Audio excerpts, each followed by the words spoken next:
Because of Love. I'm so glad we're here together again. Today I wanted to take a little pause as I kind of get into my story and share more of what's coming up and what's going on with my whole surrogacy experience. I wanted to talk a little bit about Because of Love, why I named my book that, why I'm kind of, sticking with love as a theme, and to really understand what that means to me and what it means in my life. My whole experience as a surrogate really arose in a desire to be able to share what motherhood had done in my life, the feelings that I had felt the first time I saw my child, the first time I saw both my children, that moment when you just fall in love in ways that you can't even imagine before that it would be possible to just love another human being that much. So I loved motherhood. And when the idea of surrogacy popped into my head, it was really like that wow moment of I could give, or I could, allow another woman to experience that, to feel that kind of love that you really don't fully understand until you're there. So, I feel like love really propelled me into the whole experience. And it really awoke me to the reality of God's love. Being a mother puts into perspective how it's really possible to love unconditionally, to love in a way that doesn't require the other person to do anything to earn that love. They just are, and you just love them. It helped me to begin to understand how it is possible that God loves me that much. It's something that I think we all struggle with. We all know that we're not deserving. We all know that we're flawed. We're sinners. We have things about us that we don't even like. So why would the God of the universe just love me? So it really started waking in me the realization that it is possible, and that it's okay to accept that love because it's being given. You don't have to earn it. You don't have to deserve it. It's just, it is possible to love another person, to love somebody that much that you just love them, regardless of whether they deserve it or not. So I want to take a break from, well, let me share first. My book is coming. It's December 8th is my release date. So I've got some time, and I'll keep digging into a little bit more of my story. But for now, I want to take a moment and just pause and go to the Bible and see what it says about love. I wanted to explore what that really means and what it's supposed to look like, in our lives, and what I've been trying to very much failing a lot because we're all just on a journey of getting better each day. And, the process of growing is not something that happens every day, but it's the kind of love that I've strived to demonstrate, to live out. Like I said, oftentimes flawed in the way that it's demonstrated, but that's my goal, is to live it out in a way that shows that it's not because of what people do to deserve it. It's just because we are called to love. So I want to go to the Bible in 1 Corinthians 13. I know it's a passage that we're all pretty familiar with. I've read it at a wedding. We kind of recite it. But I really want to take time and dig into it, maybe over the next week or two.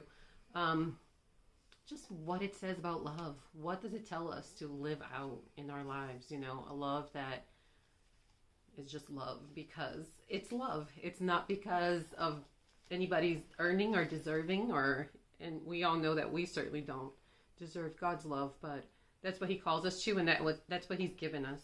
So I want to dig into it a little bit, and I hope that you come along with me. I'm going to read the passage in 1 Corinthians 13. And yet I will show you the most excellent way.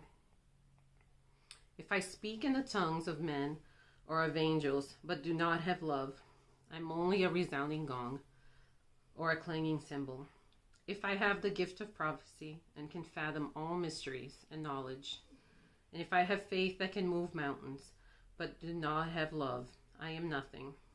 If I give all I possess to the poor and give over my body to hardship, that I may boast, but do not have love, I gain nothing. Love is patient, love is kind. It does not envy, it does not boast, it is not proud. It does not dishonor others, it is not self-seeking. It is not easily angered, it keeps no record of wrongs. Love does not delight in evil, but rejoices with the truth. It always protects, always trusts, always hopes, always perseveres. Love never fails. But where there are prophecies, they will cease. Where there are tongues, they will be stilled. Where there is knowledge, it will pass away. For we know in part, and we prophesy in part. But when completeness comes, what is in part disappears. I just wanted to take a moment to really think about what all those things that it says about love. People are like, you're amazing, your story is amazing. But I hope that what comes across in my story is just love. It's not that I did anything amazing, that God in his grace and in his love equipped me to pass that love along. I often think about like when I do nice things, if there's not love behind it, then really there's no point. And God put, action behind his love when he sent his son Jesus to die for us. So I wanted to leave us with that today. I just wanted to take some time this week to meditate on the kind of love that we really want to be showing to this world, to the people around us, and what we want our legacy of love to be.